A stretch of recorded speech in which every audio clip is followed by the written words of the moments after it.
Oh. You. And Mr. Casso, if Lex Blum is here from Park Mobile, Yeah, we Lex will. Bloom. Yep, Yep. we'll start with him. Dave, do you want to introduce everybody? Yes, I will. Okay. If I can remember everybody's name. I'm glad the names are on pictures.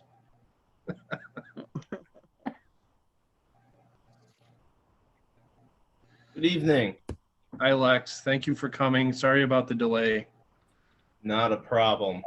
I'll do a quick introduction and then we can start going with some questions. So we have with us tonight Council President Jenna Cook, our first ward Alderman Tom Newman, second ward Dawn Cammerdiner, third ward Sean Rautenstrau, Mayor Rick Davis, and our city clerk Jim Casso. Our city attorneys are also here as well. And just for the residents' sake, Lex is from a company called Park Mobile. We've been talking about putting in not parking meters, but a parking app situation down at the river. And I wanted to bring Lex in to have him kind of start talking to the residents and kind of putting the plan out there and have anybody answer any questions that may come up. So Lex, go ahead. You're on. All right. Well, good evening, everybody. Thanks, Dave, for having me. My name is Lex Blum. I'm the regional sales manager at Park Mobile. I oversee all new sales in the Northeastern Territory, including New York, and then through parts of Canada. And I've been talking with Dave for the better part of probably close to 2 years now about Tonawanda possibly adopting a mobile application in lieu of putting in pay stations or actual physical meters. And our platform is simply a mobile payment solution. So in the form of an app, so you can download it on iOS or Android.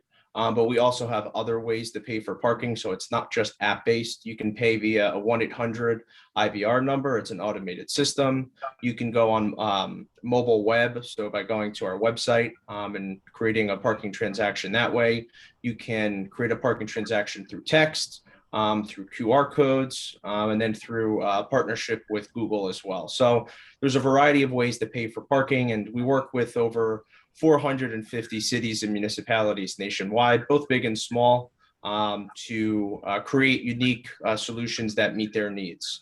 Our costs are minimal, which make it an attractive solution. Our costs are actually passed on to the driver, so there's no fees due to the municipality.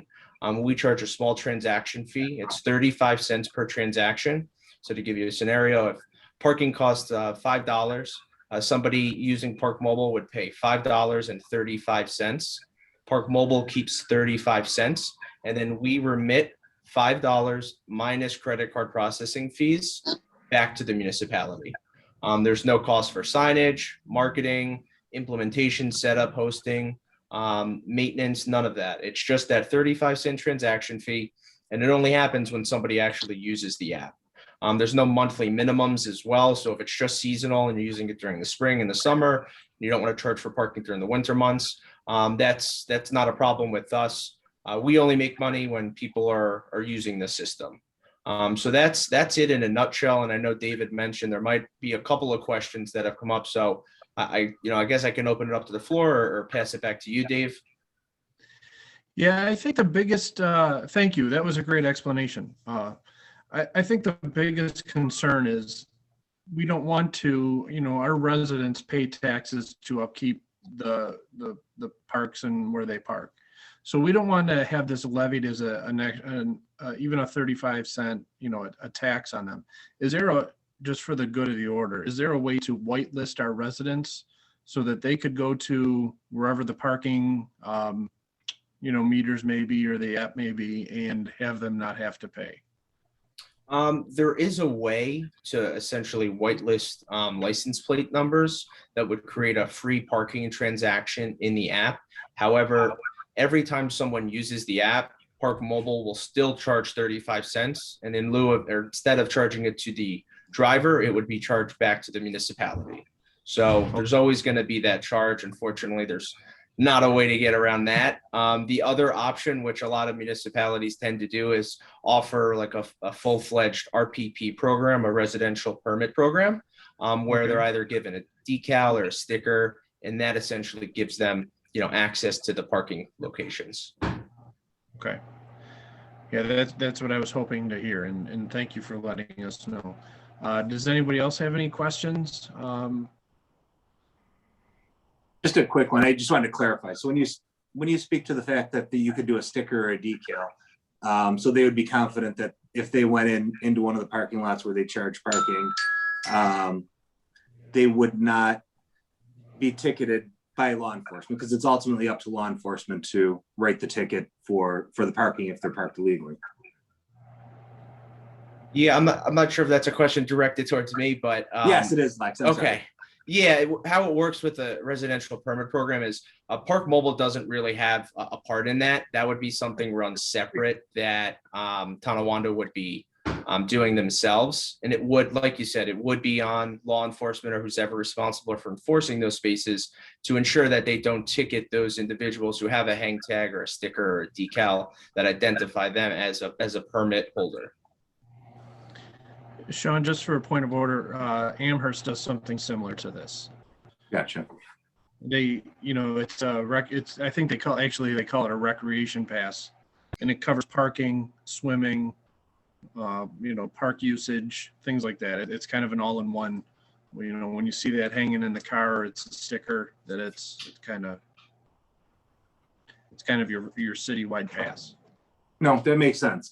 I just wanted, just for the benefit of the public, because I can see it coming back again, is ultimately the ticketing is up to enforcement. So if you don't use the app and you park that in that spot, one way or the other, if you don't have a pass, you would be ticketed. If you do have the pass, then you would be bypassed by law enforcement. So we still wouldn't get the charge if you had the pass and was parking there, because they wouldn't put it through the parking app. Is kind of the workaround on the 35-cent charge. And just clarifying that. Yes. Lex. Okay. Yep, correct.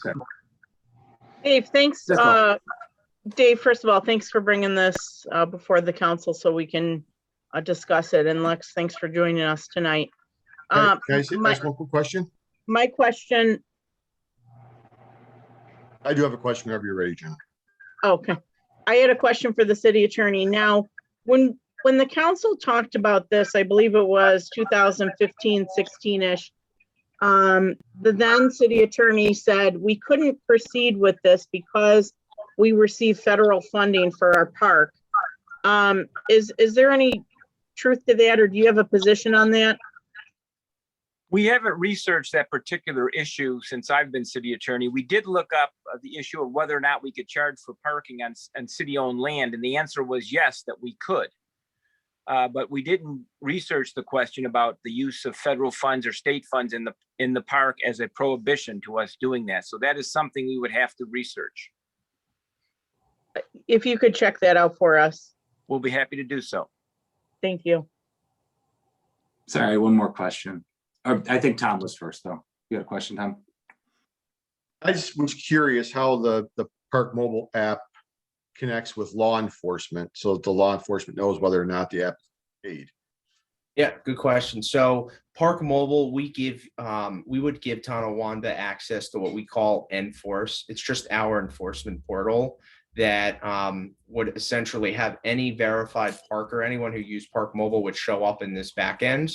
And law enforcement can either use this system as a standalone way to verify parking payments, and it's accessible via any internet connected device.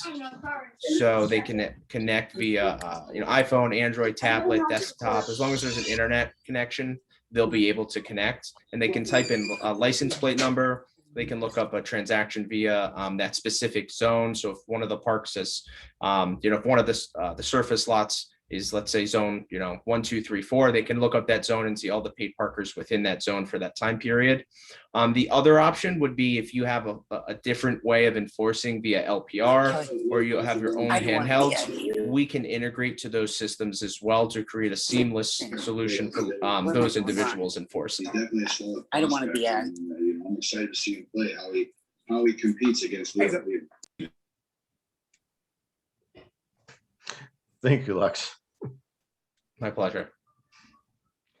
So is this something that we can handle through the recreational department when our kids get the rec pass for, let's say, swimming? Or for the use? Is it something that we can have the rec department take care of, or do we have to send our residents to City Hall and see the clerk? So what it would sound like to me, Dawn, is if you could come to City Hall and buy or get, I would say get your residence pass, and then you would just give your driver's license or your license plate number, and then that would connect right back through the program, so that when your license plate is in there as a city resident, then you would be dropped off of the list of potential, oh, you didn't pay to park, we're gonna whatever. So Okay. It would have to be distributed that way. So kind of like the way we handle our handicap stickers. Correct. We go to City Hall and supply them with all the information. Correct. Okay. But instead of a handicap sticker, you'd get like It a would be, city right. or a resident pass, Who knows? Okay. Maybe it comes with a free rental at Vets Park. Who knows? Well, the only Stuff thing is that I stuff. think that would be an issue with that is, let's say you get a sticker. A lot of people are leasing cars. So how long are you gonna have these stickers open for? Are you gonna have them every year? Are you gonna have them, give them a specific date when they're gonna expire? Yeah, all stuff to discuss. I know we've got a big agenda. I really just wanted Lex to come in and talk tonight and kind of get this on the. Introducing Money Docs from the Yeah, New York. Lex, if you can send Dave, any information that you have, that would be very helpful. And I think we have to look at, the projected income as well as how many parking spaces, Right. we have. Yeah, that would be my pleasure. I'll follow up with you, Dave, and any other information that I could provide as you guys discuss internally that would be helpful. Just please let me know, and I'd be glad to do that. All right, thank you. Anything else? All right, thank you, Lex, for joining us. We appreciate it. All right, thank you so much. Have a good evening. Bye-bye. You too. All right, Dave, thanks again. All right. Oh, I'm sorry. Yes? Sorry, I was muted. I just want to say too, this is just the tip of the iceberg to start talking about this. I do not intend on pushing this or going any further until the public has had a chance to talk. We've done a hearing, and number one, the pandemic is quote unquote over. It's a very rare thing right now to be able to go outside and be with family, friends, and so I do not want to say, oh, we're going to start charging people to park at the river when that's one of the only free things there is to do, and be with other people. So this is just something to get started, to start the talking and, plan it out. This is not something that is going to happen tomorrow, next month, maybe not even this year. Who knows where where COVID is going. So I just want, like I said, I just wanted to bring him in, have the council ask some questions, and then we can move on from here. Perfect. Thank you, Dave. All right, Dawn. Yes. I think Eric, I can't see you, but I'm sure you're, oh, there you are. All right, Eric, if you could just please unmute yourself. I'm here. All right, thank you for joining us. I'm gonna turn it over to you. All right. So I meant to send you all an email. but I realized a couple days ago that I never sent it. Basically, the areas that Jason Knight said that we forgot about were not forgotten about. They were left that way based off of all the public hearings that we've had, the LWRP in combination with the comp plan to develop this map, basically to act as a buffer. The LWRP is basically, well, part of it is actually creating a new zoning district. And that's the one area on Young Street that by Smoke and Water that he was talking about. That's an entirely different zoning district. It's not meant to be central business district. You know, there's, let's see, the other area is over by Squires. That was left that way so that it can be a buffer between the residential neighborhood and the C1, like central business district. So, Okay, so we're basically suggesting that we leave it then, Eric? We don't touch it? we had multiple public hearings on this. This is basically what the public wanted. Okay, If you want to go above and beyond that, that's entirely you, but I'm saying like, the map that was created was based off of all the public input that we've had, those months and months and months, pretty much a year of meetings. Well, 2 meetings a month because one for the comp plan, one for the LWRP. Let's see. Because boards of new mixed use waterfront. Yeah. By Ellicott Creek is actually labeled in the comp plan or in the LWRP as mixed use waterfront. So it's MUW for the new one.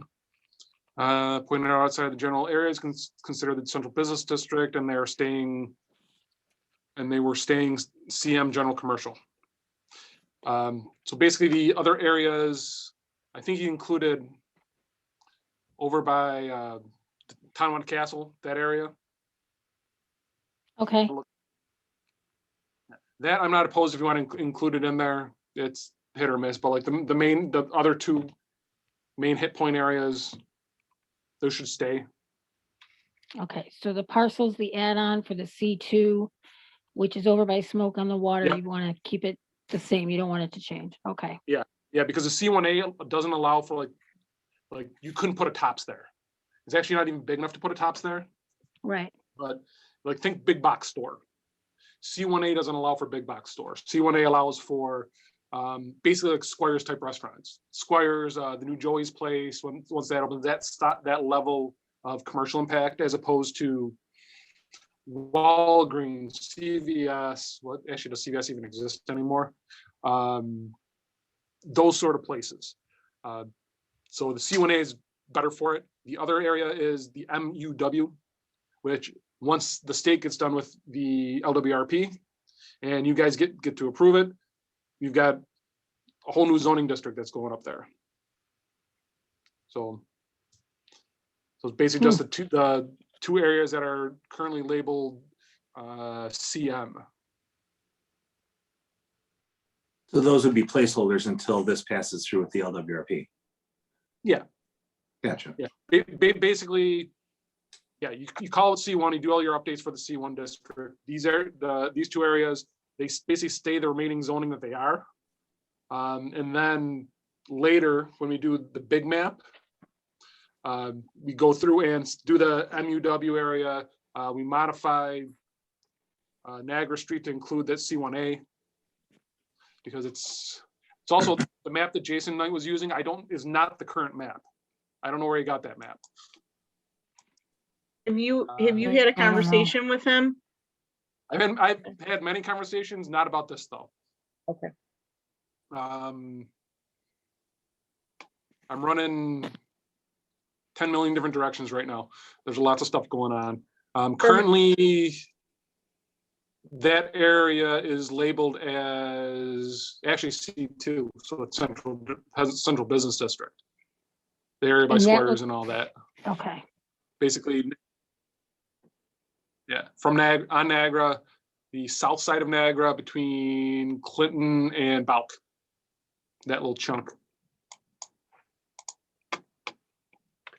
Dawn, perhaps you and the mayor can help coordinate a meeting with Eric and Jason. Yeah, I'll reach out to him and see what we can come up with.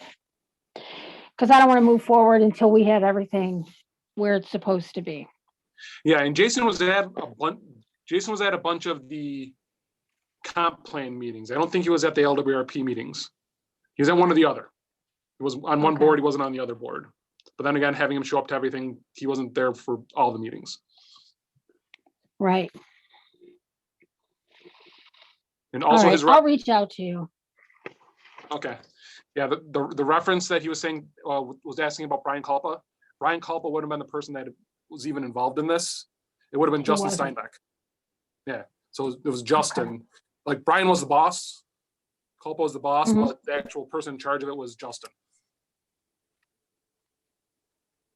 And where did Justin work?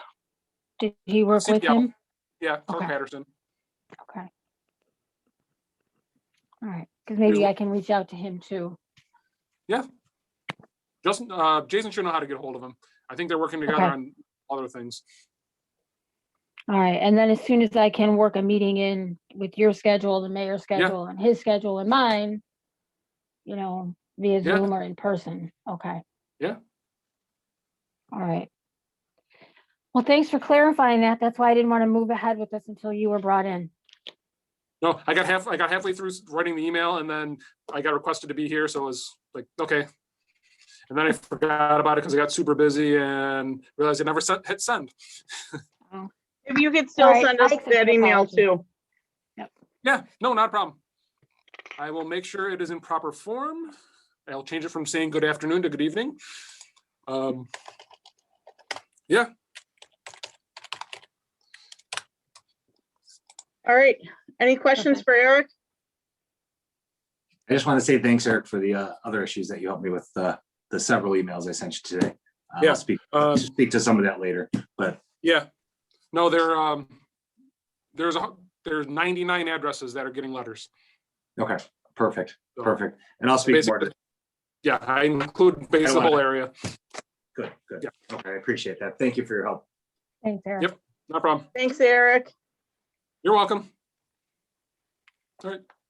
All right, I apologize. We are a little behind schedule here, so I am going to turn it over to Chief Stewart to talk about the Senior Citizens Committee.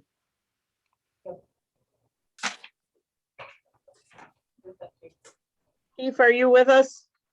Yes, I am. Can you hear me? Okay. Yep, I can hear you. Are you going to present or? Yes, yes. We're in the conference room at the fire station. I have the entire committee with me. We thought it best if they were all here, just in case there may be a question or something that everybody could maybe chime in. I'm going to have Lindsay Jelski. She's our appointed spokesperson, and she's going to give the council the official recommendation that you guys have seeked out.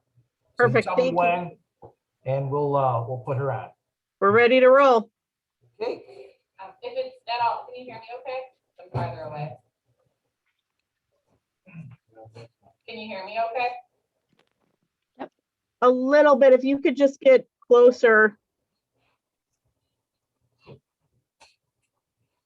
Good. No, good.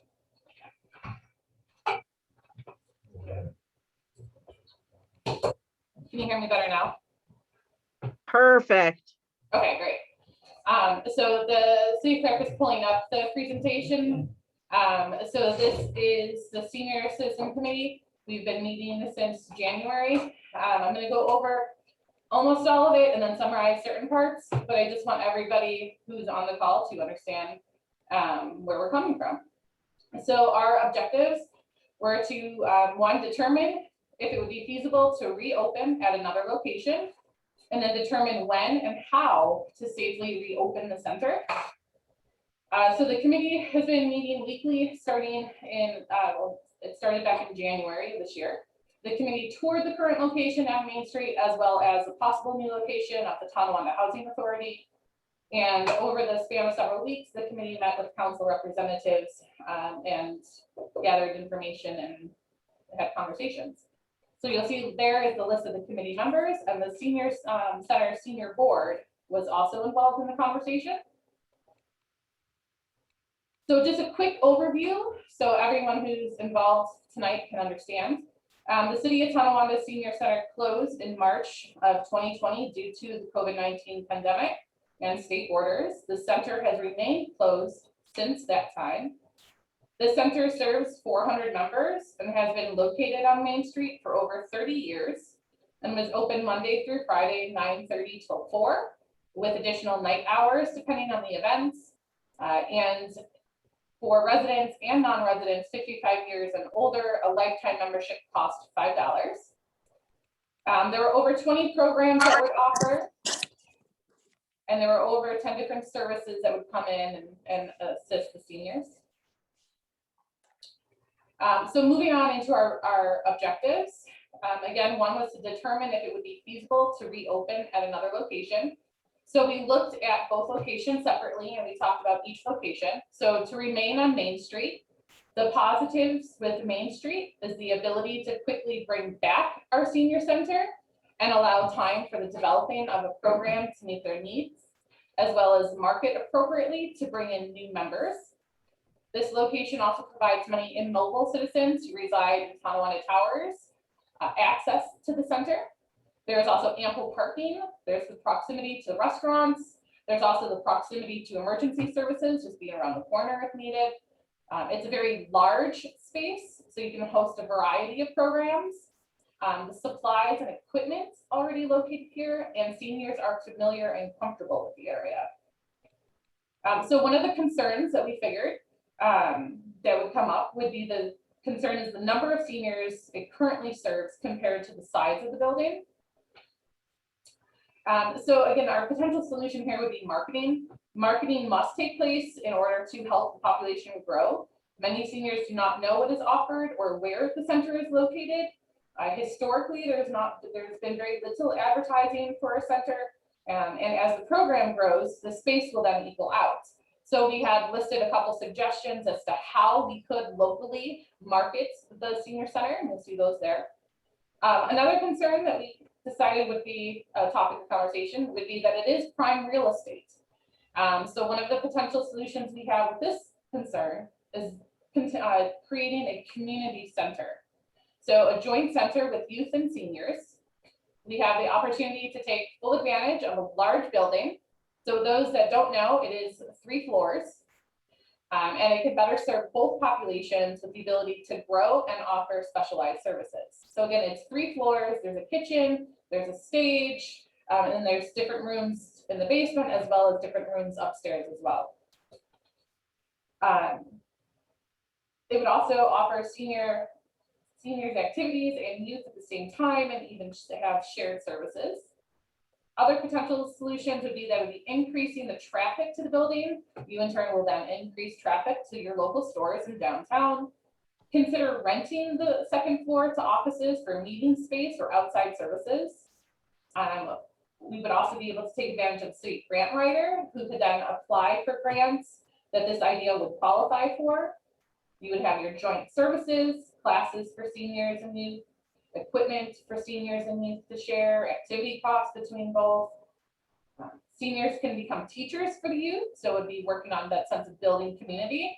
So maybe there's a senior who's really into woodworking and that person could pair up with a youth who's interested in it as well, or baking with grandma, learn how to sew. A lot of our seniors don't have families locally, and a lot of our kids don't have families locally. So this could build that relationship between the young and the elderly. Many seniors do not have, again, many seniors don't have the families local, so this would build that sense of community. Continues to build the sense of community among residents, and staff and resources would be housed in one facility versus split between 2 or 3, however it is set up. Another concern that we discussed was updates to the building, remodeling, painting, roof, etc. So the potential solutions we had with this would be having a conversation with our departments and our unions to see if they can work with us to meet the needs of seniors and consider working with BOCES to create space for future laborers to come in and learn and fine tune their skills while working with local unions to just, again, assist with the well-being of our seniors. We could also partner with local art colleges for mural designs, similar to what Damon College did with City Hall. And work with local architecture or interior design students to help design functional space for a center while providing students with portfolio quality job experience. So again, I'm kind of thinking outside of the box here by offering a contest, if you will, to local college students to design the space, then they're able to use that in their portfolio. So some of the questions that we also considered with this idea is if the center was to move and the property was to be up for sale, how long would it be empty?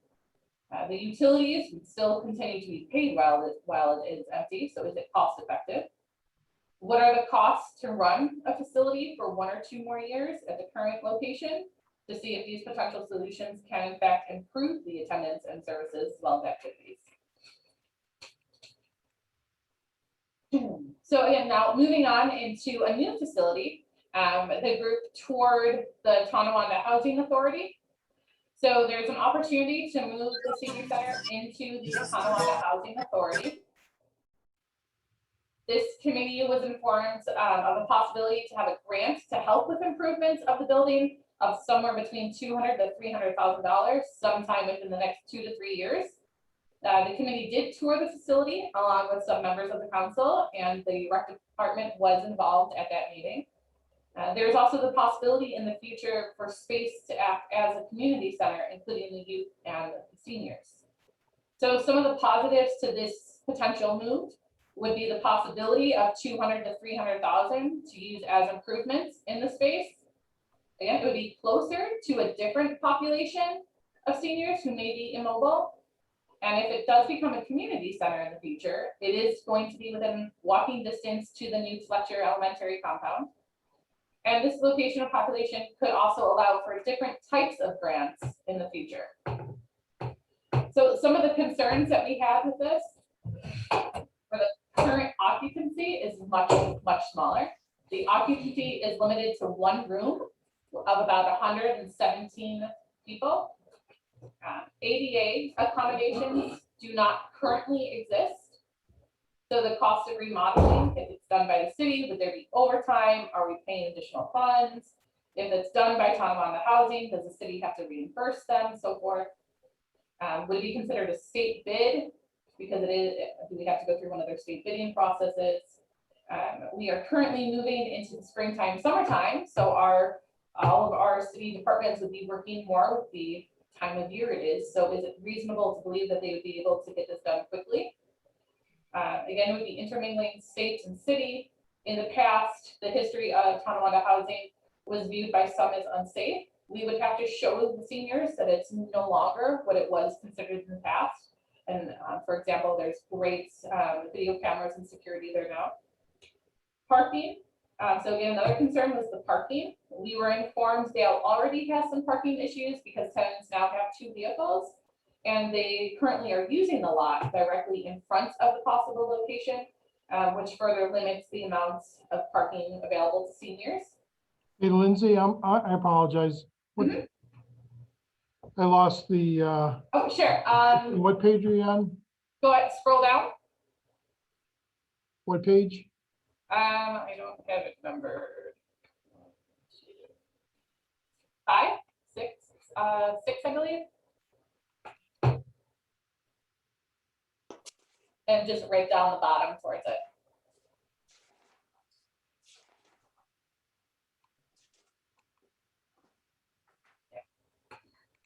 So if a community center is the plan, the location is too small to house both seniors and youth.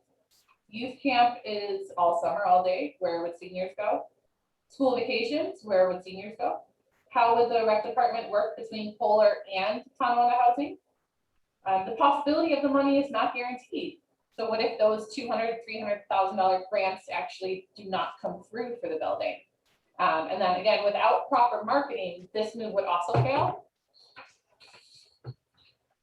So that was our process that we went through when looking at the two different facilities. And then our other objective was to determine when and how to safely reopen the center. I don't really have to read this part verbatim. I mean, we all have experienced the pandemic. We have all seen how the pandemic has affected our lives. We have all seen how it has affected our neighbors, our family, our grandparents, our parents, our children. Everyone has been affected in this pandemic. And right now we're at a position where we can reopen. Other cities have reopened and are open and are offering activities. And for our seniors, this really can be their only sense of family or their only opportunity to have that socialization. So our proposed plan, the reopening would be gradual. As restrictions are lifted and more people become comfortable, the center would slowly begin to offer more opportunities for seniors. So begin by offering a space for seniors to gather socially distant, bring their coffee, be around their peers, and start communicating again. Consider like the least contamination type of activities, such as quilting, billiards, social gathering, bring your own drinks. Multiple reopening events or days. So instead of, Monday is going to be the opening, maybe it's Monday, Wednesday, Friday, and seniors would have to sign up for which day they'd like to come back so they can learn all the rules and restrictions. Bring back the newsletter with advertisements to help offset the cost of the mailing and the printing. I've offered to design and maintain it. And one of the ideas that we had was to just have advertising involved. And we do have a law firm that would be willing to help with that. Speak with the Salvation Army about bringing in the lunch program for our community. Currently, there is no program in City of Tonawanda.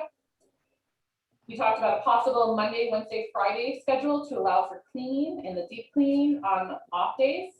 The fire department will lend the, let's say this word wrong, chief. Virucidal fogging machine to the custodial staff to use.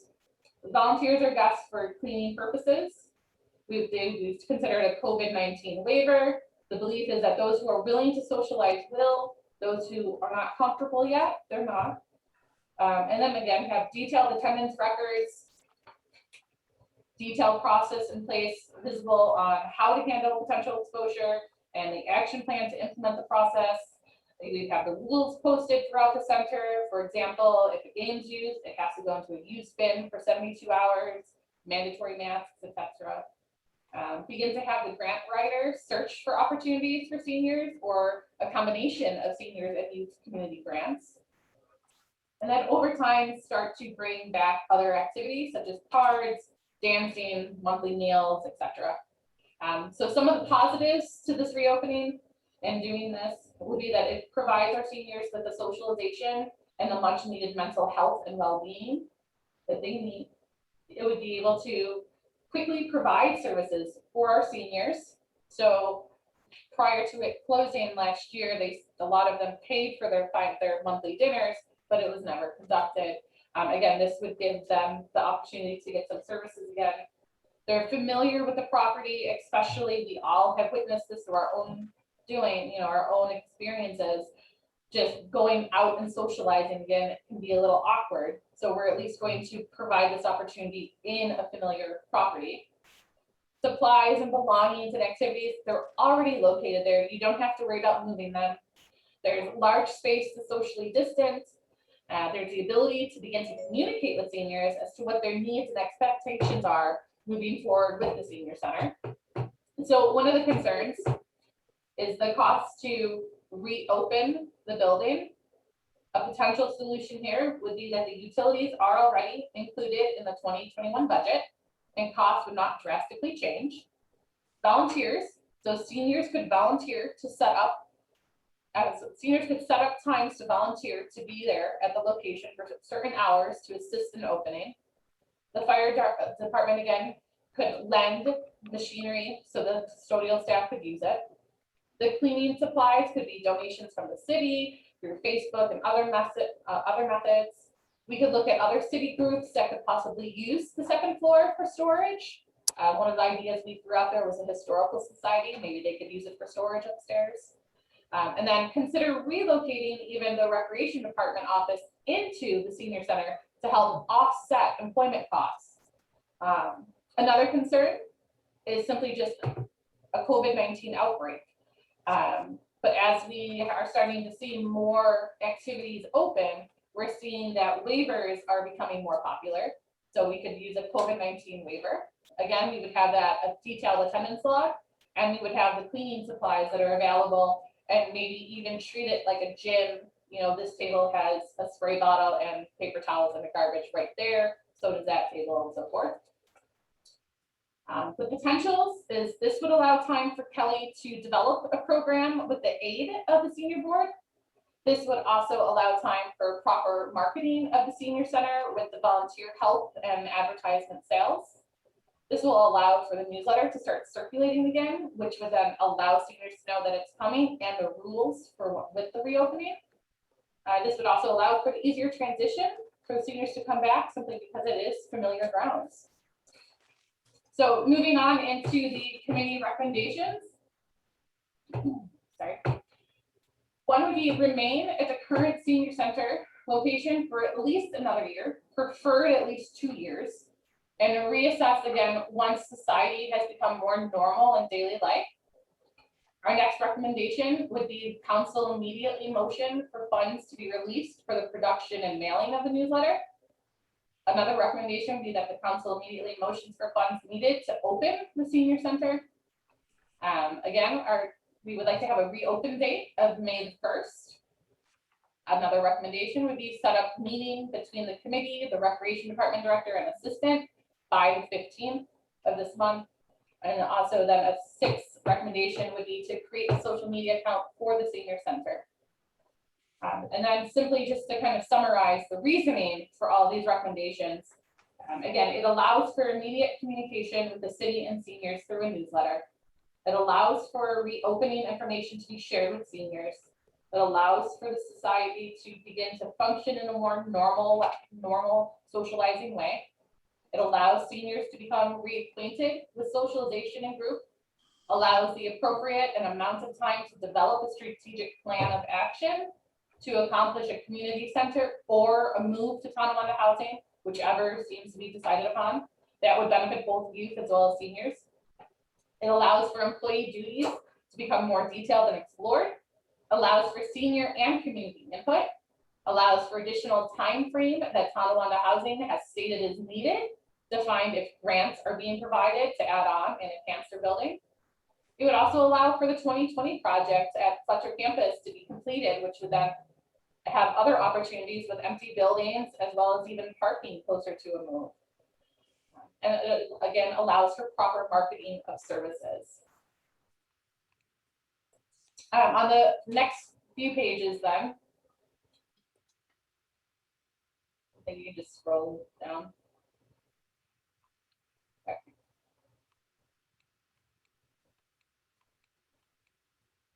On the next few pages, what we did was we added in the reopening plan. So the fire chief, as well as Mark Banks, who is the, I believe I have this correct, the deputy director of the City of Tonawanda Emergency Management.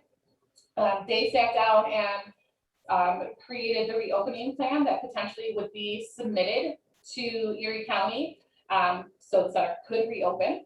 So the several pages you would see in there. So the next few pages are that reopening plan that essentially would cover, or maybe just need a few edits, so it could actually be submitted. And then after the reopening plan, we just included an example of what the newsletter would look like reimagined based off of our conversations and how we could motivate new members to come in, as well as share additional new and old information.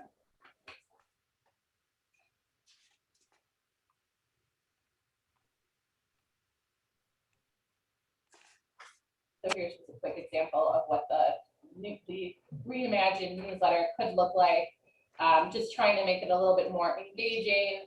Some of the same elements would be included. You know, we would make sure that there's a whole part in there just specifically of reopening and rules. If you look further into it, we have puzzles and like an announcement board, you know, congratulating so-and-so for their 8th grandchild or somebody's birthday. And then we included all of the important information that seniors do need to have in terms of like maybe it's SNAP benefits or blood pressure checks or things of that nature. We also added like a grandma's cookie section, so there's like a baker's corner. But again, just trying to help with that marketing idea to bring in more seniors into the building so it can be successful. And those are our recommendations. All right. Very well done. Thank you. Thank you. Does anyone have any questions for the committee?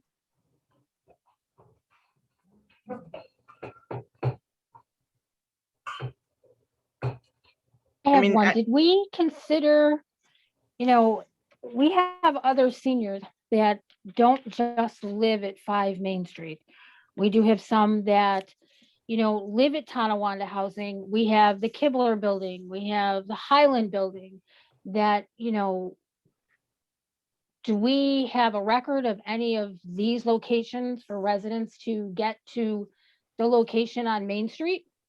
I mean, I see a lot of seniors with mobile scooters, you know, quite frankly, which I feel are unsafe, driving down our city roads, trying to maybe get to Main Street. You know, this plan is well put together. I commend every single one of you for taking the time to do this. But I want this community center / senior center to be open to all of our seniors, not just the location on 5 Main Street. So when you say, you know, 5 Main Street, it's not just 5 Main Street residents that are hopefully attending our senior center. You know, we have the ones at Tonawanda Housing. We don't want to isolate them. We don't want to isolate the ones at Kibler. We don't want to isolate the ones at Highland.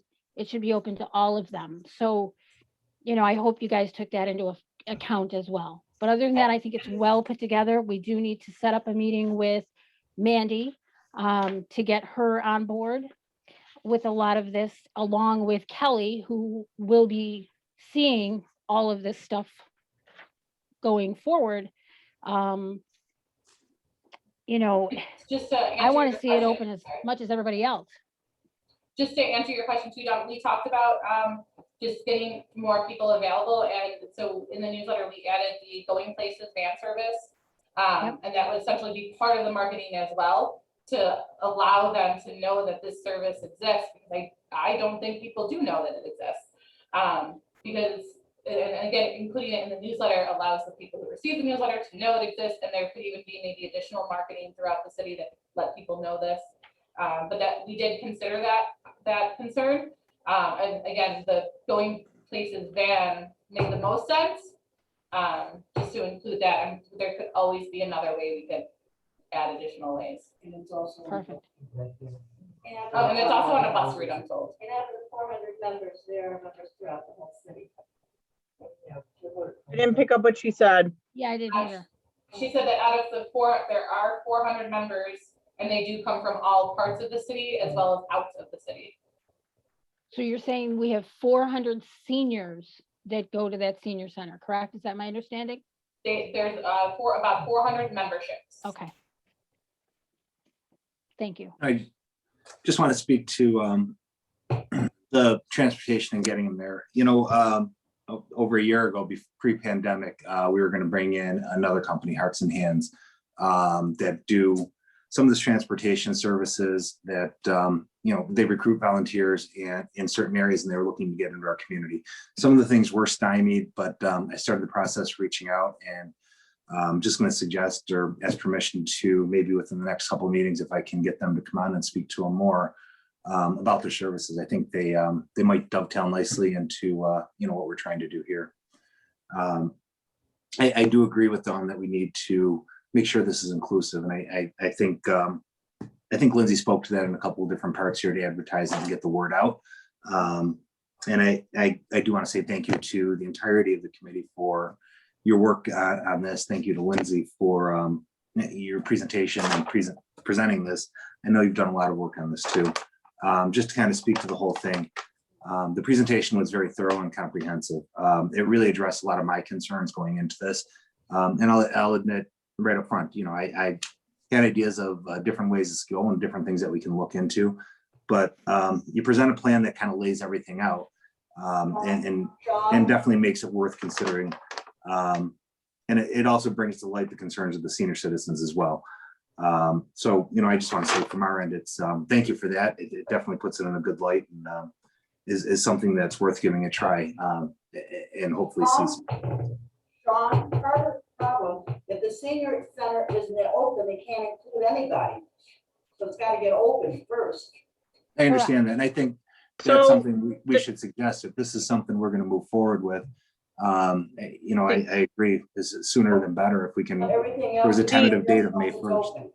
The council has already discussed this and we've authorized the spend. And, you know, I'll defer more to the mayor because that does deal with the day-to-day operations, but the council is absolutely on board with opening up the senior citizen center with the projected date of May 1st. But again, we'll defer back to the mayor on that. Mayor, do you have anything additional? No, and I think everybody wants it open as soon as possible, and we are going to get it open as soon as practical.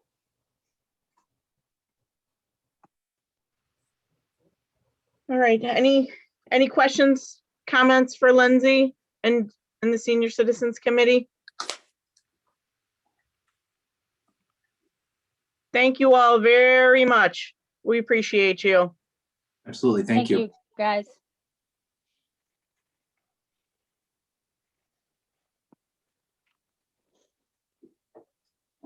All right. Kim, are you ready? The only thing is we did not go through. Yeah, we're gonna go through the agenda now. So again, I apologize. We're running a little behind schedule here. You know, just for everybody, our tentative date to get back to City Hall is for our next meeting in April, which would be April 20th. So we will certainly resume, you know, open to the public, but you know, that's our tentative game plan for now, okay? Barring any changes here. So let's go through the agenda. Minutes? I'll take them, Madam President.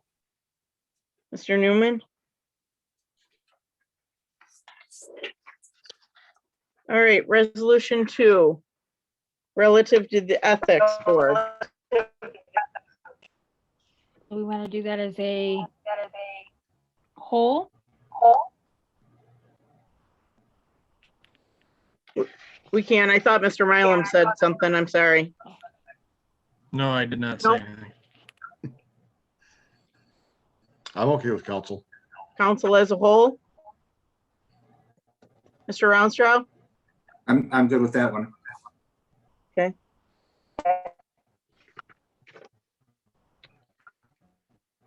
All right, resolution 3.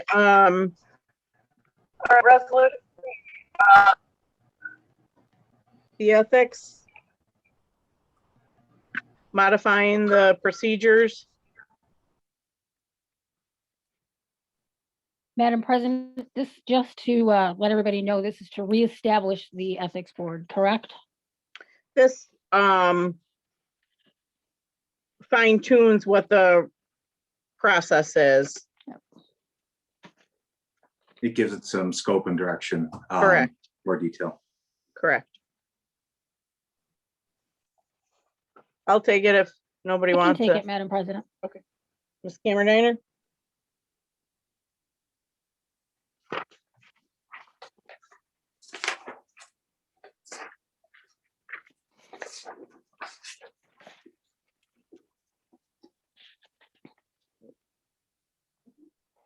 Okay. The appointment of the Ethics Board, I'll take it, Madam President. Mr. Newman.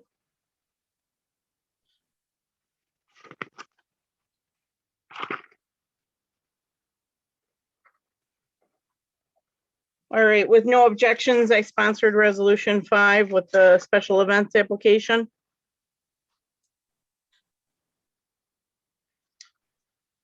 And then another special events application for the VVA, I'd like to Chicken take that, Madam barbecue. President. Mrs. Cameron.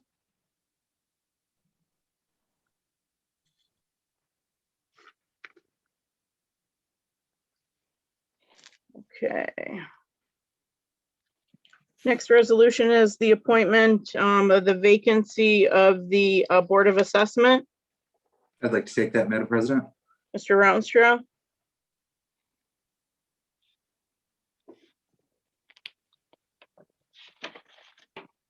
All right. Then next is the recommendation of the city engineer. Order number 1 to be made to NFP and Sons at a credit to the city. I'll take that. Mr. Rautenstrau.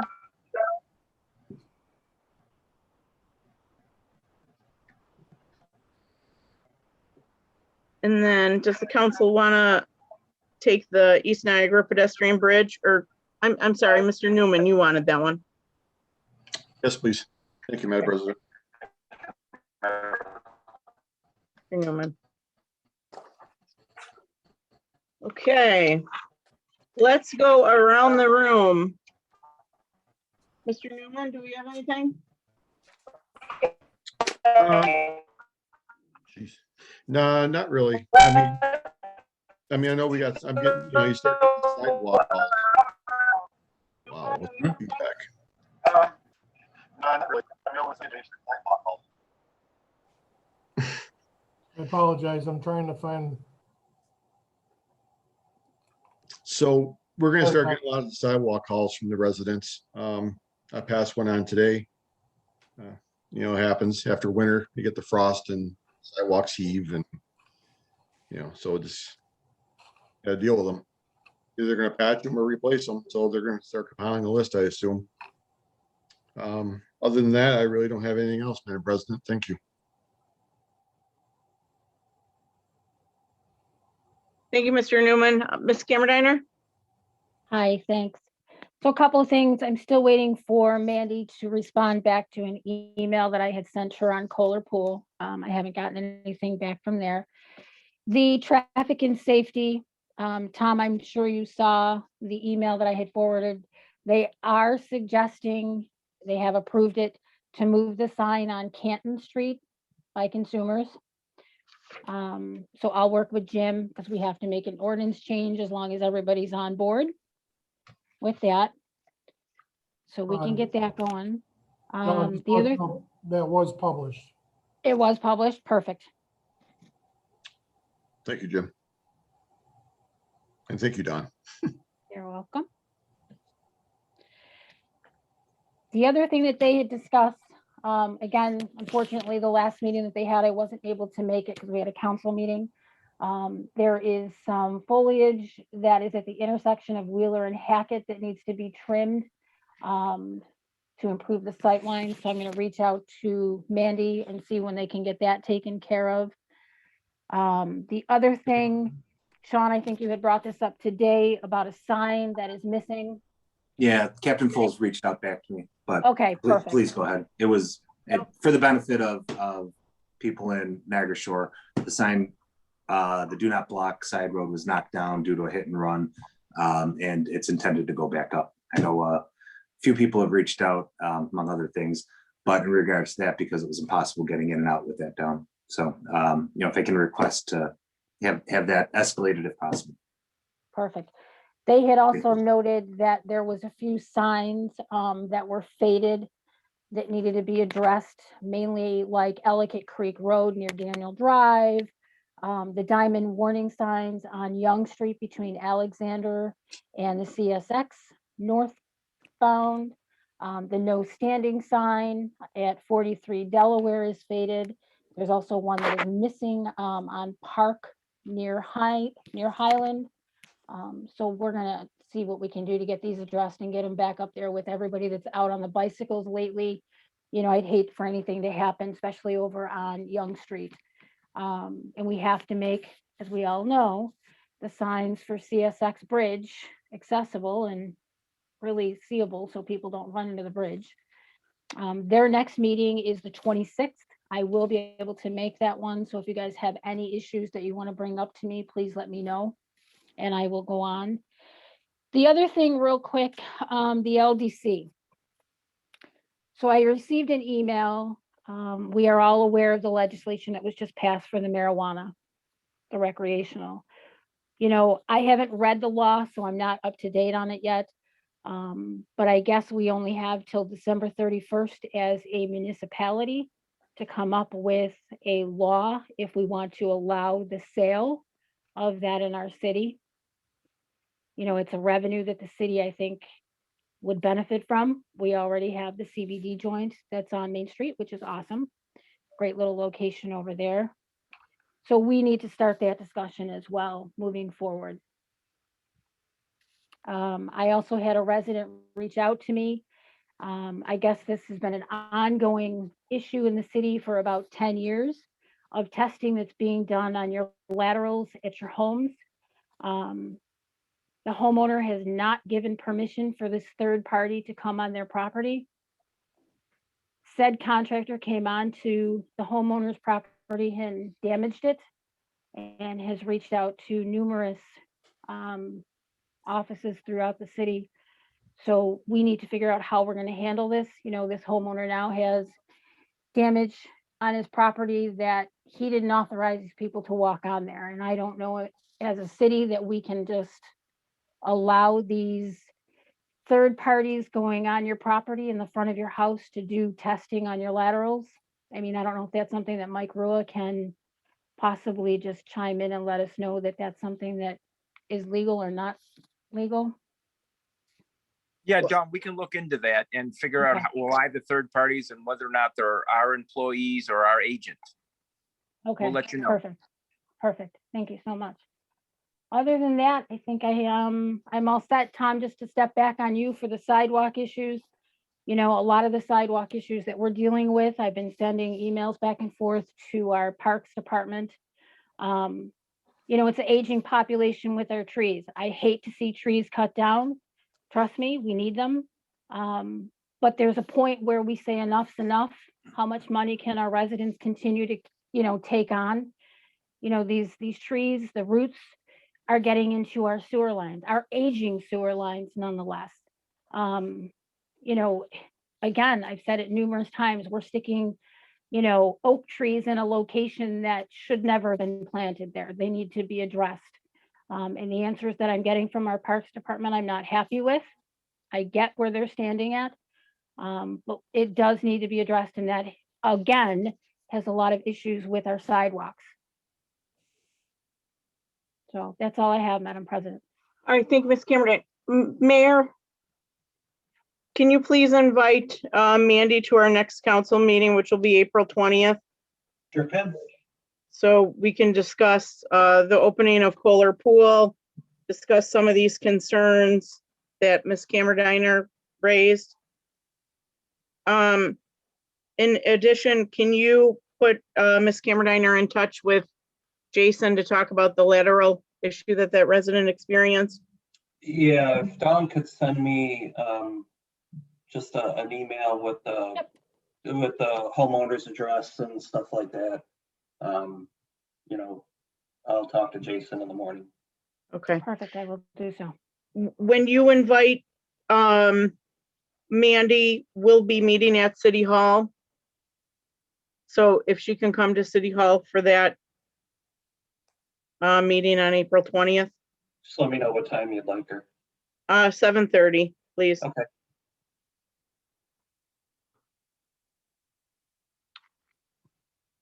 Mr. Rautenstrau? You know, those are a couple top concerns that I had residents reach out to me as well. You know, one is Kohler Pool. I think people are eager to have it open. It's been closed for a year. I think there's some other municipalities that have been able to open it safely and move forward. I understand there's needed repairs, but it's my understanding that there's the repairs aren't anything that would stop it from being opening. Again, I'd like to hear from Andy as far as a plan for this and for reopening the senior center. I think these are a couple important things that affects our community, that affects everybody. And they're eager to have a return to normalcy. I understand that we're still treading lightly and things change, but I think these are things that are worth making happen, and we need to be on it. But I think some of that does come down to having a financial plan for this. I think a few things came up. A lot of these things weren't cut in the budget. They're in the contingency, but I know that contingency has been depleted to accommodate a couple other things that came before us. So I think it's changed a little bit, and I think we need to face it and find a way to do this, within the numbers that we have. But I'm eager to get these open, and I'm just really strongly asked to move forward with this and to get something in place to do this. So those are my two big things. I did also want to touch base on something I was speaking to with Eric earlier and thanking him for. I think I've got a call from most everybody in Niagara Shore today in regards to some issues that they've been having with rodents. And it doesn't seem that they are coming from the river or some other areas. But the information that I gave them to start with is to call the county vector number. I've given out that number. I'll follow this up. If you want to reach out to me, I'll get you the number. It's available online. I'll post it on my page and on the council page for your help. When they have a better scope and they can actually help people better than we can as a city, they're able to do more. They have more resources and more labor.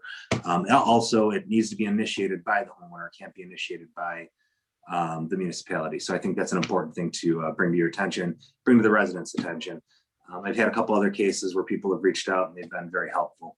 I've heard otherwise as well. So I think if we keep on them and hold their feet to the fire and make sure they get out here and take care of this problem, it's great. I think there is an issue with this area and some other areas that it might be a matter of some educational flyers that come out. That's what I had asked Eric. That's what the homeowners association member had asked me about too, is with these notifications that there's an issue, if we can put some sort of flyer that tells you what attracts them and what to do to stop it. And Eric had assured me and sent me a copy of what he sends out, which I'll also post as well. But I think it's some great information on how to avoid infestation of rodents. So hopefully we can get that out there. It's my understanding that there's other concerns as far as bird feeders feeding squirrels and animals with nuts. As much as we like some of the smaller woodland creatures and all the birds that we've seen over there, and unfortunately with those come the rodents as well. And we probably want to keep that from happening. So again, the county has a little more scope, can address issues, are able to go on people's property and take a closer look at things and take it up with the homeowners. So please, I encourage anybody having an issue to reach out to the Erie County Vector Control Hotline. Feel free to reach out to any of us as well, and we can guide you with that. Let us know so we can tell the building inspector to get some notification out, just to make other people aware and to educate people on how to prevent rodents. I think that's all I have for now. Thank you. All right, thank you, Mr. Rounstrau. Mr. Milam? I don't have anything for before the meeting. I have a few comments for after, so I'll reserve my comments till after the meeting. Thank you, Mr. Milam. Mayor, do you have anything? Yeah, just real quick on piggybacking on what Don said. I believe it's an opt-out, not an opt-in. So we as a city have until the end of the year to opt out of the marijuana program. So as it currently stands, as long as a business abides by the guidelines that the state is passing, then they can open up a dispensary in the city. The council would just have to opt out by December 31st. And also, in order for us to reap the benefits of the 3%, we would have to have a dispensary located in the city. So just kind of heads up on that. And also, just want to drive the point home about masks. We have 5 city employees that are currently down with COVID. One's pretty, I don't want to say serious, but they are definitely feeling the effects. Just remind everyone that we're not there yet, and just to wear masks. Thank you, Madam President. Thank you, Mayor. All right, do we have anything else for around the room? All right, Jim, are you ready? Yes, Madam President. All right, let's call the meeting of the City of Tonawanda Council to order. Can you please call the roll? Newman, Here. Cameron Danner, Here, Rautenstrau, Here. Mylum, Here. Cook. Here. We can stand for the pledge. Pledge allegiance to the flag of the United States of America and to the republic for which it stands, one nation, under God, indivisible, with liberty and justice for all.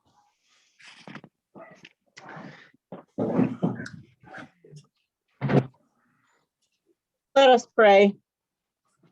Lord God, as we prepare for the deliberations of this council meeting, we turn our attention to you. We ask for your presence, your guidance, your love, and your grace.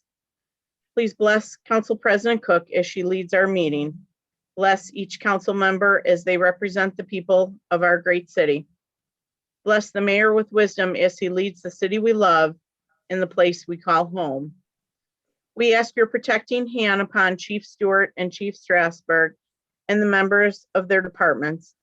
Give strength to the department heads who continue to provide for the quality of life that we have. Thank you, Lord, for protecting us during this pandemic. We ask that you continue to bless our city with your protecting hand until we see this pandemic come to an end. We turn to you for guidance and directions as this council deliberates its agenda. Give us the courage that Jesus had on the cross to make decisions based on what is right for all of Tonawanda. We ask all of these blessings in the name of the Father, Son, and the Holy Spirit. Amen. Okay, communications from the mayor have been ordered and filed. Communications from city officials and correspondents have also been ordered and filed. We will now take comments by the public on the resolutions. There is a spot for you to raise your hand if you wish to address the council on the resolutions.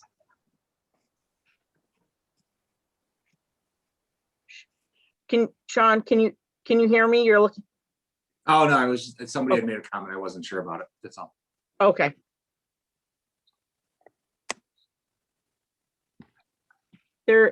So again, if anyone wishes to address the council on the resolutions, please indicate that you would like to. There is a spot for you to raise your hand.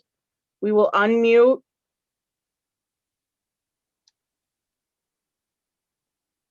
Mr. Clerk, do you have any indication that anyone wishes to address the council on the resolutions? Madam President, at this time, I do not have anyone from the public indicating any comments on the resolutions. Okay. Last call. Any comments on the resolutions? All right, let's roll. Resolution number 1 by Councilmember Newman. Do we have a second? I'll second it, Madam President. Second by Ms. Cameron. Resolved that the common council minutes for March 16th, 2021 and March 23rd, 2021 be accepted as filed. Comments or questions? Please call the roll. Newman. Aye. Cameron Danner. Aye. Rautenstrau. Aye. Mylum. Aye. Cook. I declare the resolution adopted.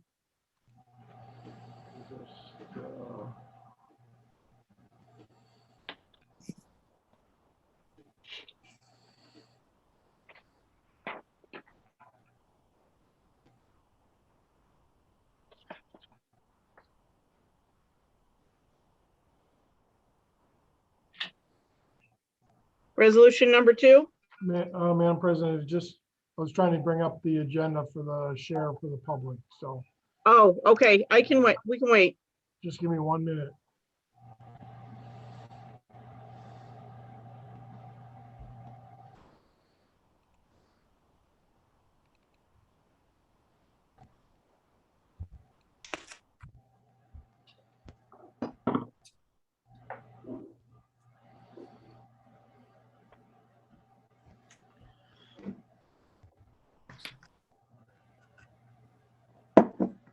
So, I have to get you a second screen.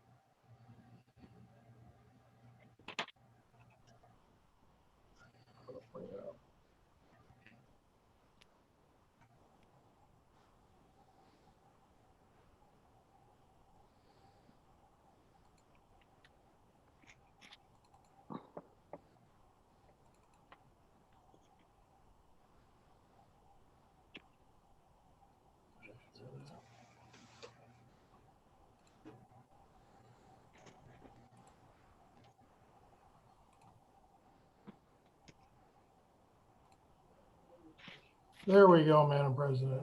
All right, thank you, Mr. Clerk. Sorry about that. No problem. Okay, now we just gotta get to the page. Okay, resolution number 2, by the council, seconded by the council. Whereas due to recent information, the city of Tonawanda has discovered Board of Ethics. is Mr. not- Clerk, I make a motion to waive readings 2, 3, and 4. Second. Second by Mr. Mylum. Please call the roll. Newman, Aye. Cameron Danner, Aye. Rautenstrau, Aye. Mylum, Aye. Cook. Aye. Okay, resolution number 2, by the council, seconded by the council. Comments or questions? Please call the roll. Newman, Aye. Cameron Danner, Aye. Rautenstrau, Aye. Mylum, Aye. Cook. Aye, declare the resolution adopted. Resolution number 3, by Councilmember Cameron Danner. Do we have a second? I'll second, Madam President. Second by Mr. Newman. Comments or questions? Madam President, if I might. Mr. Rounstrau? This has been, discussed over and over again, this whole part. I think we've done some good work moving forward with properly constructing this, putting it in a proper scope. I'm assuming I'm in the minority, but I've expressed my concerns. I don't think we've done enough due diligence on the appointment. I think I've expressed some concerns that haven't been addressed to my satisfaction. And without addressing those and doing our due diligence, I feel this does a disservice for the purpose of the board. So I just want to make that statement before I vote. Thank you. Thank you, Mr. Rounstrau. Any other comments? Please call the roll. Newman, Aye. Cameron Danner, Aye. Rautenstrau, Nay. Mylum, Aye. Cook. Aye, declare the resolution adopted.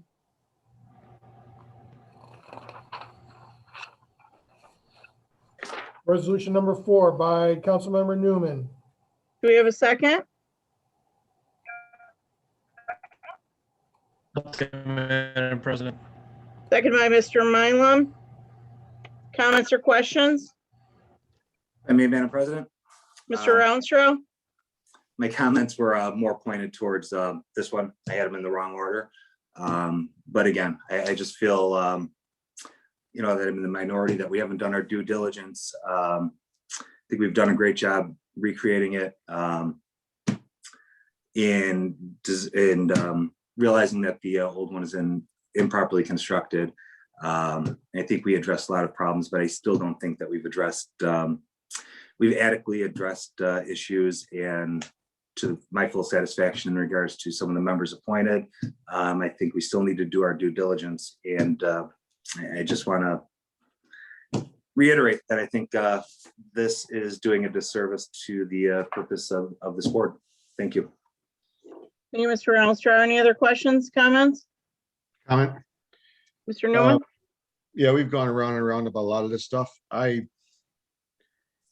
firmly believe that this committee will, take their position seriously and do what isn't right for whatever becomes of any ethics, that may come their way, which I'm hoping there's none. And we can just move on. But I have confidence in this committee. That's all, Madam President. Thank you, Mr. Newman. Any other comments or questions? Please call the roll. Newman, Aye. Cameron Danner, Aye. Rautenstrau, Nay. Mylum, Aye. Cook. I declare the resolution adopted. Resolution number 5 by Council President Cook. Do we have a second?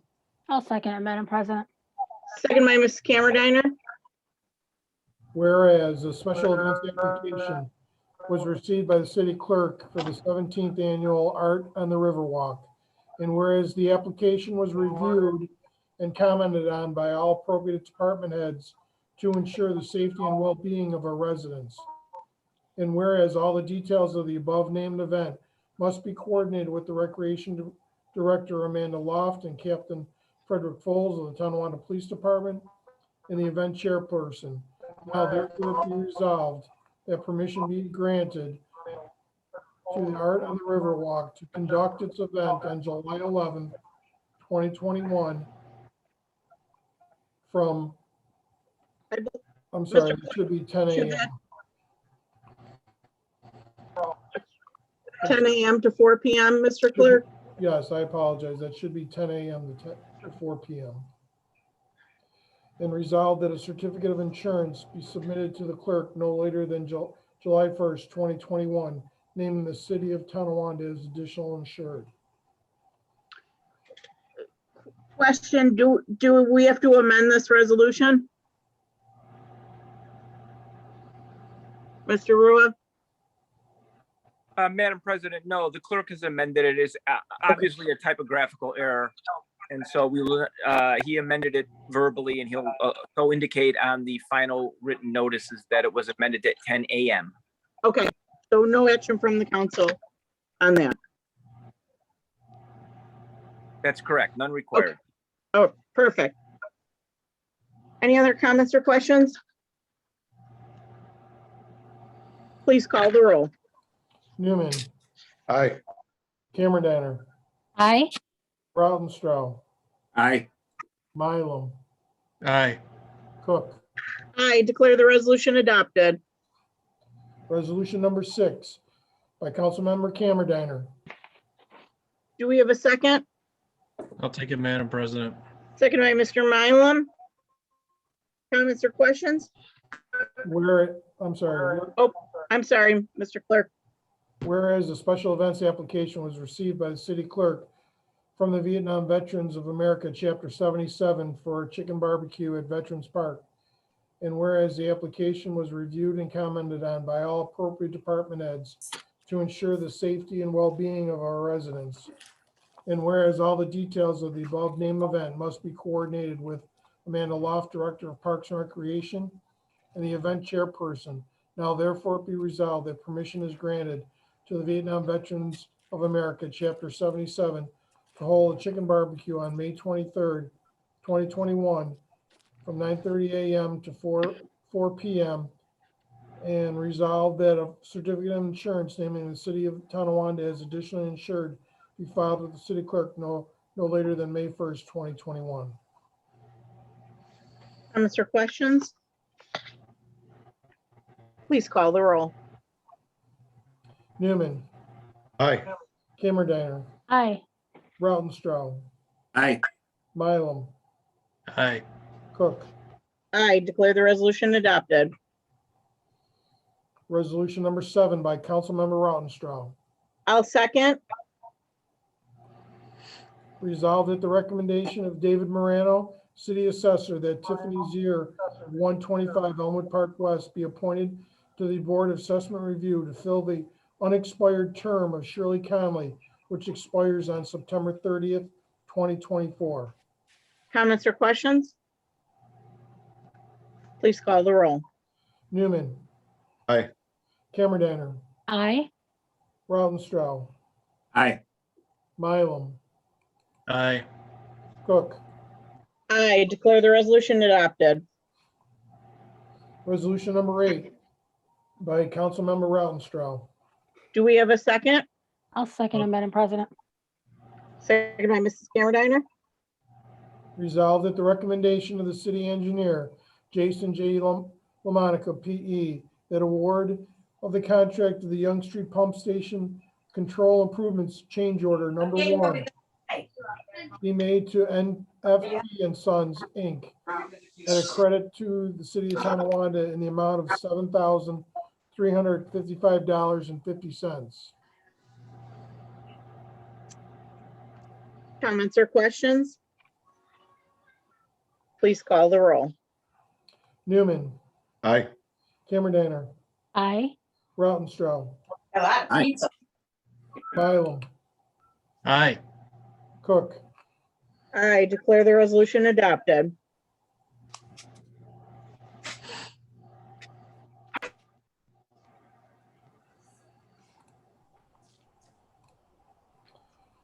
Resolution number 9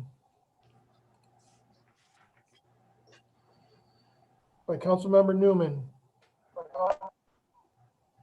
Do we have a second? I'll second that, Madam President. Second by Ms. Camerediner.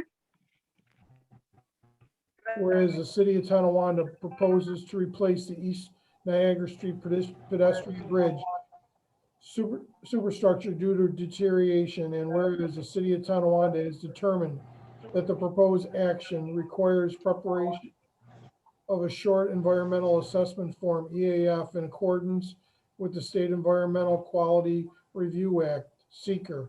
And whereas the EAF was submitted to the Common Council for review, and whereas the city recognizes that the proposed action will require concurrence from the State Historical Preservation Office, SHPO, regarding mitigation of adverse impacts to the New York State Barge Canal Historic District. Now, therefore, be resolved, the City of Tonawanda Common Council, acting as legal agency, has familiarized itself with the SEQR and reviewed the proposed action and the associated EAF. The City of Tonawanda Common Council hereby issues a negative declaration for the above reference project in accordance with Article 8 of the Environmental Conservation Law and authorizes Mayor Davis to exercise Part 3 of the EAF.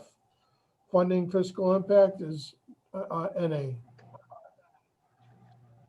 Comments or questions?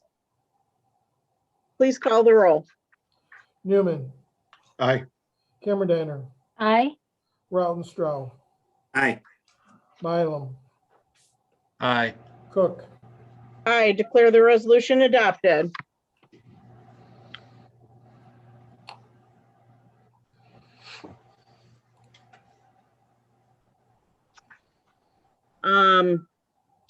Mr. Clerk, we will have executive for contract negotiations. So, Mr. Newman, you're making the motion. I'll make a motion to go into executive session for contract negotiations. Do we have a second? I'll second it, Madam President. Seconded by Ms. Camerediner. Can you please call the roll? Newman. Aye. Cameron. Aye. Rautenstrau. Aye. Mylum. Aye. Cook. Aye. Declare the resolution adopted. At this time, we'll now take comments by the public following the resolutions. So, Madam President, are we going into executive after we take comments from the public? Yes, and after the council. Okay, thank you, Madam President.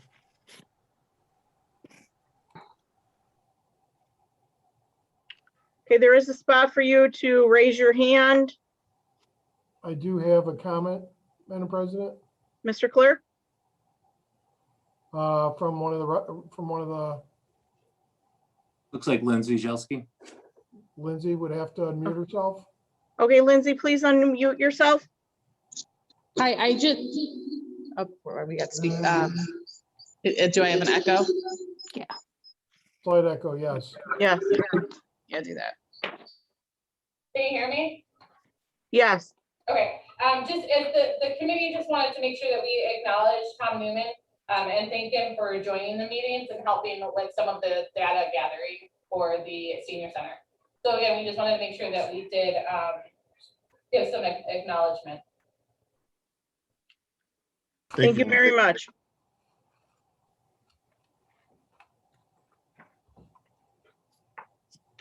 Any other comments?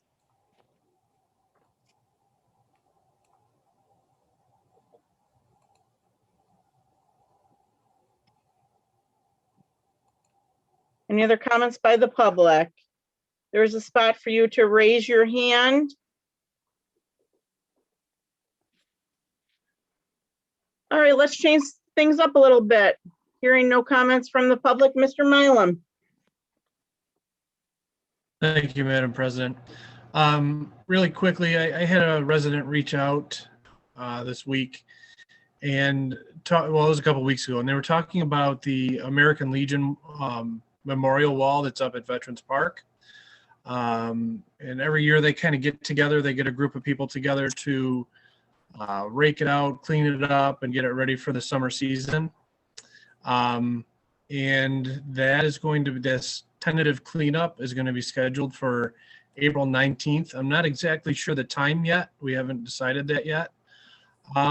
But I'd like to just kind of acknowledge a couple of people. First, I'd like to say a thank you from my family. With my grandfather is on that wall, and it means a lot to my family that they're taking such an active role in cleaning that area up. But I also like to thank the representatives from the Legion for reaching out and asking for help on this initiative. In just under 2 weeks, we've raised $550 from residents and businesses. And we've even had all the new mulch donated for this project. We're going to use the money to go towards some very deer-resistant plants and flowers up there. We want to get it, looking really nice with the wall that heals coming. So if anybody's interested in helping come up with a rake, a shovel, a battery-operated leaf blower, anything you want to do to help out, keep an eye out on the council page for the official time to come out. And I've also been informed that if there's extra funds available, which it looks like there's going to be, they're going to take the Legion will take the funds and do the plantings at the memorial that's behind City Hall. So it's gonna kind of be a citywide type of initiative. So I can't thank them enough for reaching out. It was just kind of an off the cuff type of discussion that kind of grew quicker than I imagined it would. On-street parking has begun, so I just want residents to keep in mind, kids running out, kids are starting to go outside again, and never know when they're going to come out between the cars, so just be extra vigilant. This is my annual time to stump for the soccer club. We are going to run a season this year, and we've already started registration. We're up over 100 kids ready to play. I've started putting the kids on teams already. I do honor every request that comes through. If you have somebody that is, your child wants to play, we'll put them on any team that you ask. We have age groups of 3 to 4, 5 to 6, 7 to 9, and 10 to 12. And then there is a travel league for the more experienced players, but this is, the house league is more of a fun learning league. So if you're interested in signing up, it's tonawandasoccer.com, or send me an email and we'll get you set up. I did have a couple other residents reach out asking what's going on at Fletcher, Riverview, and around the city. Basically, I'll just put this in a nutshell. I know we've been going on for a while tonight, but basically at the end of this year, Fletcher School is going to close for a year. they're going to add on to that and make it the superstructure or super elementary school for the whole city. It'll, after the year of closure, it will be a pre-K to 6 school or pre-K to 5 school. I'm sorry. And in the meantime, they have to put the kids somewhere. So they're going to take the 5th graders from this year, or 4th graders this year, and put them they'll be at the middle school as 5th graders next year. And then the kids, instead of leaving Mullen and Riverview, they're going to actually stay there on the grounds of those schools in what they call mobile learning pods. So that's the construction that you're starting to see at those other 2 buildings. They're getting ready to bring those pods in. I've seen pictures of them. They're actually really cool looking. I think the kids will enjoy it. It'll be definitely a neat learning experience for them, and keeping fingers crossed that we can all get back to school 5 days a week next year. I think that's about it. If you guys have any questions or concerns, reach out. If you're interested in looking at what the artist rendering for the school district is going to be, you can go to their website, tonacsd.org, and check it out. They've got some pretty neat pictures up there too. So that's all I had. Oh, and one other thing, Dawn, you mentioned about trimming at Hackett and Hines. They had completed that last year, but it did look like it was like the wild grapevine that had been growing up the telephone pole there. So I'm sure it will need to be done again. But as of right now, I believe it's pretty clear, but it will need to be done again, because it is definitely a line of sight issue coming down the hill. Perfect. Thank you. Thank you. That's all I have, Madam President. Thank you. Thank you, Mr. Mylum. Mr. Rounstrau. I think I covered everything around the room, just in regards to the rodent issue.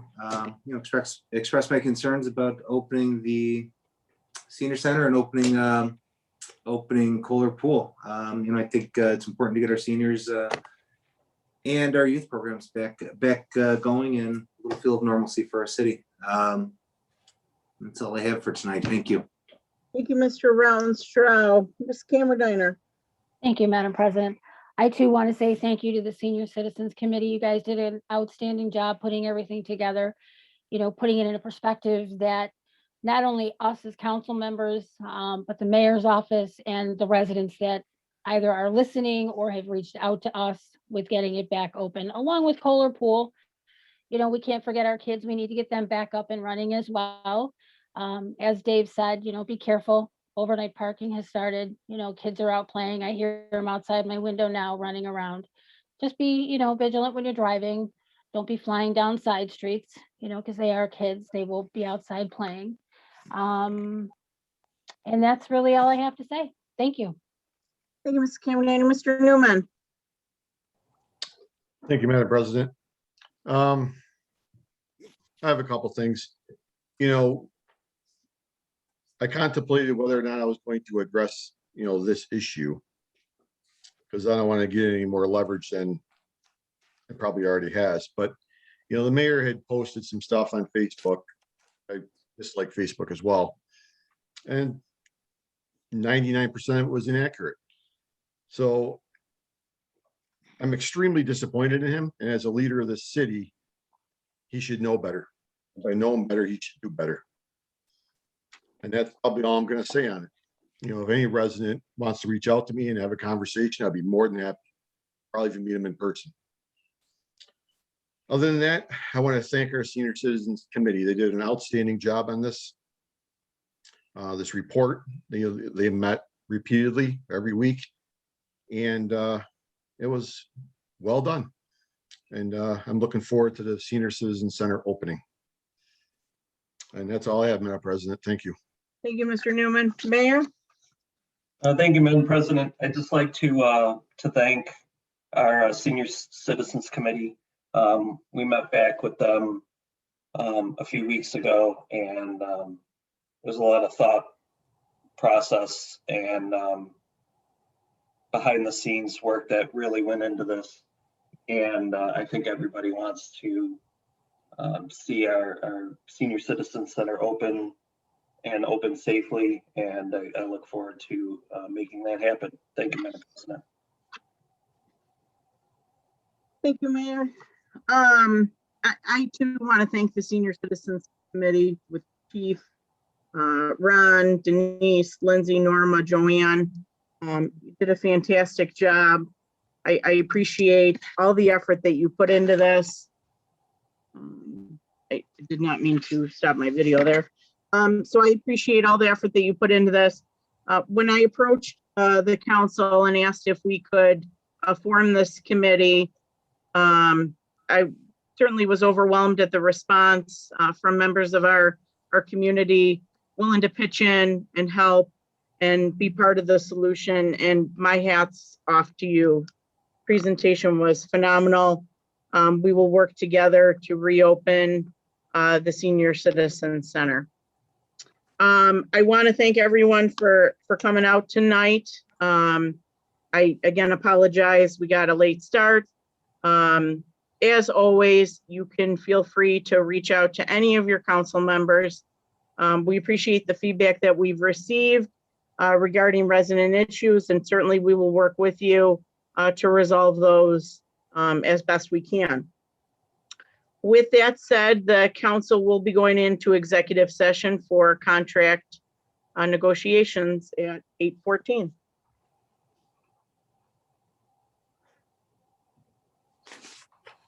Okay, Madam President, at this point, I will be stopping the recording and also moving all the individuals out into the waiting room. Okay. Perfect. And Gets the Iron Man award. Yes, I know, right?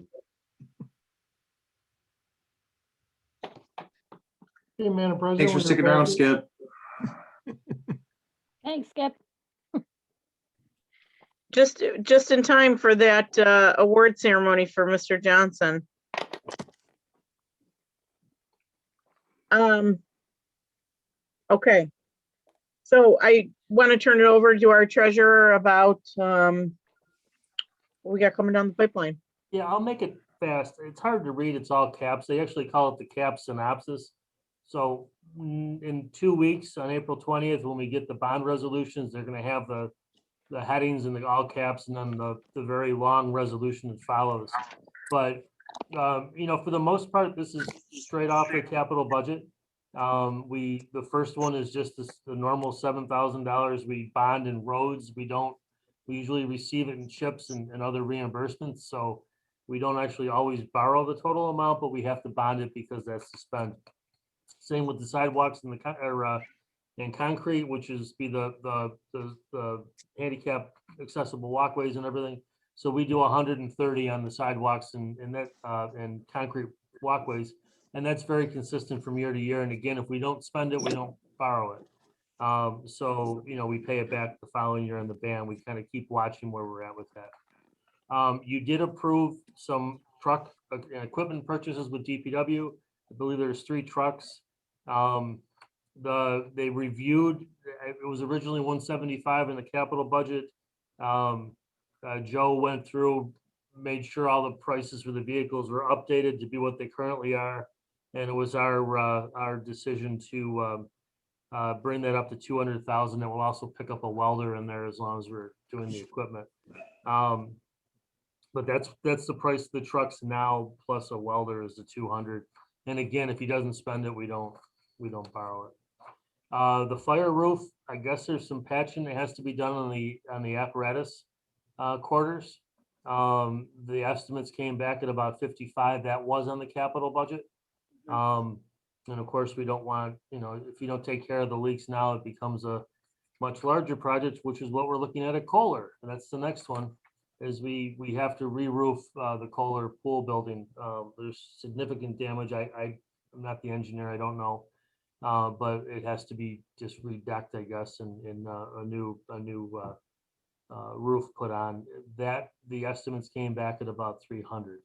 So we thought as long as we knew about it in time, we put that on there too. So we're looking at about 355,000 of roofs between those two.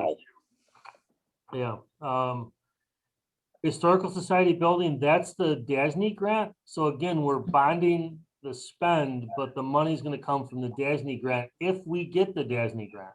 So we have an agreement out there, but who knows what Albany does. So if and when we get the final approval to go ahead and do the work on the historical building, we'll get the grant money. That's probably gonna be, reimbursed as we move, but we have to bond it just in case, so. Weren't we awarded that back in I believe 18? we got a number, but I don't believe we've actually gotten the final. I think that's just been stuck in Albany with COVID. We have, I think, 3 or 4 of them stuck in Albany. Same as, we're kind of the same thing. We have a number, but we don't have the final agreement that gives us the ability to go ahead and spend, so. Have we reached out to Assemblyman Conrad on that? We've been having ongoing conversations, and we've been reaching out to Ways and Means and FASO on the floor of Albany. I mean, we're following up with Albany, but it's just what they have to do in the budget negotiations. So whatever actually came out of what happened last week, when they approved the other laws, now we'll find out what was actually in the final words and which of our projects finally have final numbers on them. So, we won't spend it unless we get it. But we have to kind of approve the hope that we're moving along on that. The next one we're doing as an approval, we're not going to put it in the ban. We're going to go to a second financing in the fall if we go that route. But now NYPA is saying that they can't offer the same financing they've offered in the past, and it might be cheaper for us to bond it ourselves. So we're going to approve the bonding of that, and then we won't actually go for the bond until the project's finished, and NYPA can tell us what their actual rate is against what our bond rate would be, and you will make the decision at that point which agency you want to use. But we might as well approve it now with our lawyers as long as we're doing it. But Okay. we won't actually take that to the ban until you guys tell us that you chose private bonding, which the town did over the NYPA financing.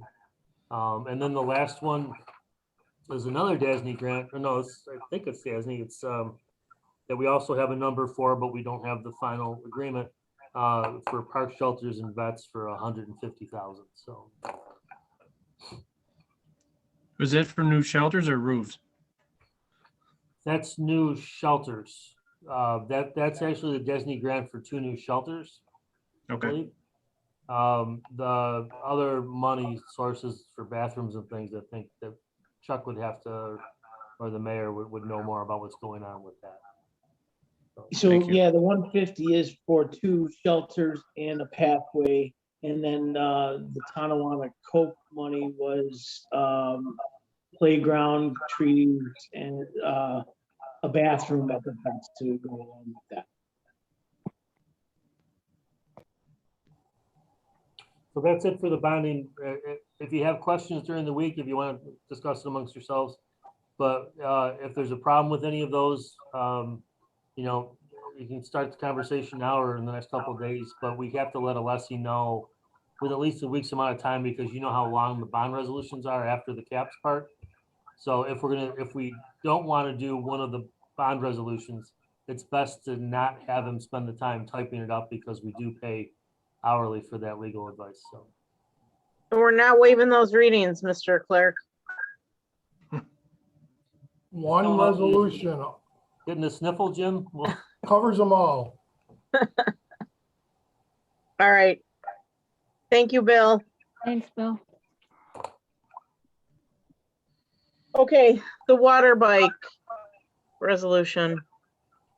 Yeah, the water bike, usually the contract goes from May 1st through October, the end of October.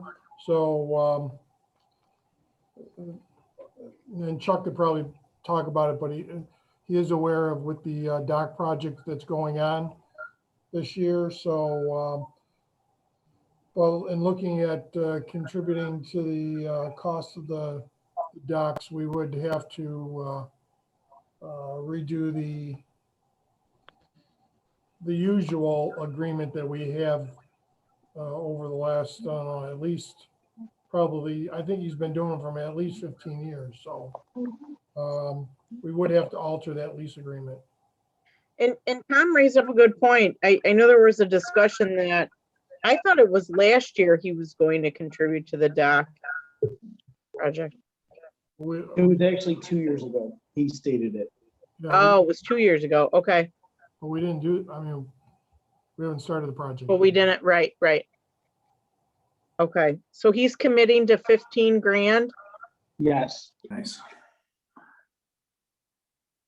He But wanted to one pay of the that things- over time, One of the correct? things he's looking for is for a longer, because we usually do the contract with him year to year, but he is looking for a longer commitment from the city. He was looking for 3 to 5 years, right? That's correct. Madam President, Yes.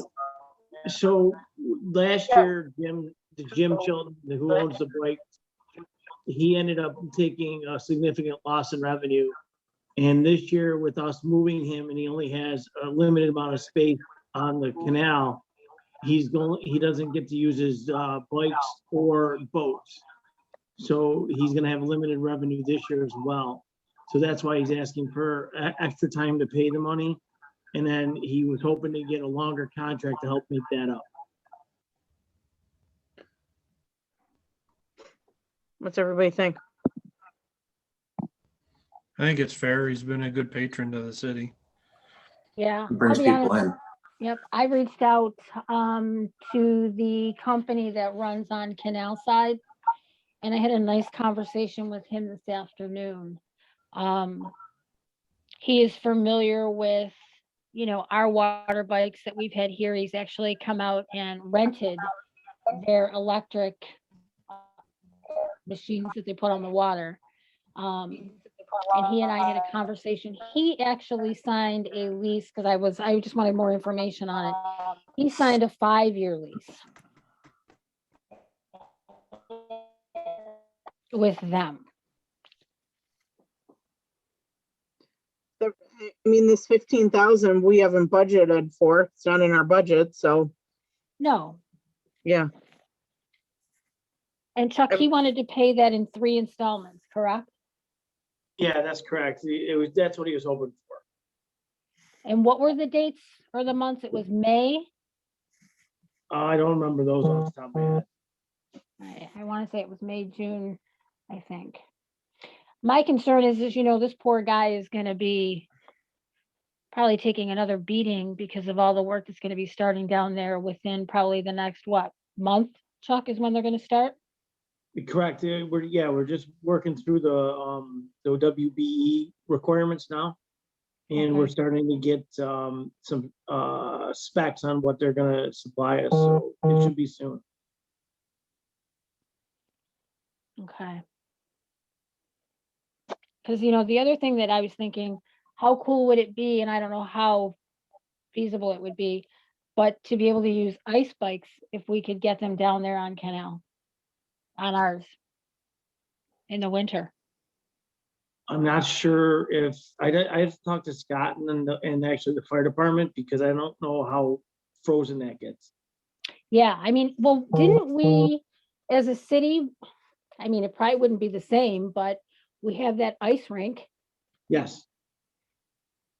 And the game plan with the ice rink is to put that under the pavilion so that we can utilize it all winter long. If we can't use the actual canal, maybe we could use that, because that might be another avenue, for the water bikes. So, Yeah. John, to answer your question, it was May 1st, July 1st, September 1st, $5,000. Is everybody in agreement to a 3-year? I'm pretty good with it. 3-year, 15,000. Mr. Clerk, can you kind of just pull the council? Newman, Aye. Himmerdiner, Aye. Rautenstrau, Aye. Mylum, Aye. Cook. Aye. All right, if we can get a resolution for our next meeting. Right, and then the resolution, it wouldn't be the problem, it's the updated contract. The agreement. Brittany, if you and Mike work on that? You guys are the best. All And right. Madam President, Yes, I just want to make sure we're all on the same page. That 15,000 is going towards the docks project. And it wouldn't go into the general. correct. Okay, I just want to make sure, okay.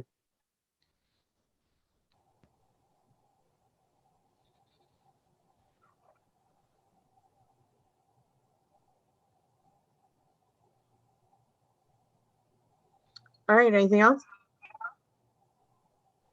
All right, guys, it's been a long night. Thank you all. I'm gonna make a motion to adjourn. I'll second it. Second by Ms. Camerediner. All those in favor? Aye. Have a great night, everybody. Bye, guys. too. Thanks. Hey, guys.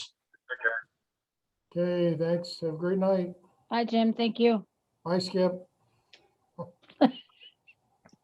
He probably fell asleep.